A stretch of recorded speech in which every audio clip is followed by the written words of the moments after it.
Lesikhungo esithulwe namhlanje ePitoli sizoba isizinda sezokuphepha ikakhulu uma lelizwe lizosingatha imicimbi ehlanganisa abantu abaningi. The NCC will also serve as the epicenter for the planning of all major events across the country, including upcoming elections.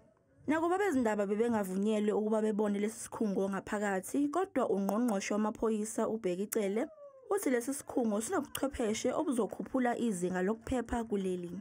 We have trained 60 drone pilots that around the country will be, but not only that will be a source of understanding. Also, the defense and the other departments, the state security, but even working with the private security to zoom in their systems to read what is happening in the country. Njengoba ngolesithathu olizayo kuzobe kuwusuku lokhetho kulelizwe, ucele uthi zizoqashwa ngeso lokhozi lezo zindawo okusolakala ukuthi kungase kubheduke udlame kuzo. Ucele uqinisekisile ukuthi abantu bakulelizwe bazovikeleka.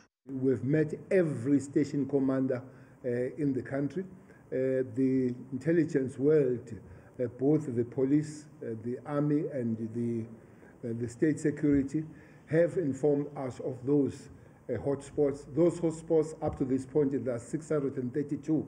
Kulesi sikhungo kukhona iminyango engama-39 eyingxenye yohlaka lezokuphepha. Kanti kulomcimbi kuphinde kwethulwa amaveni azosebenza kakhulu ekulweni nabamba igolide ngokungemthetho kanye nasekuqinisekiseni nje ukuthi umphakathi uphephile, ikakhulu njengoba kuyiwa okhethweni. Lesi sikhungo sizoqapha ukuphepha nangosuku lokugcotshwa kungamengameli wezwe.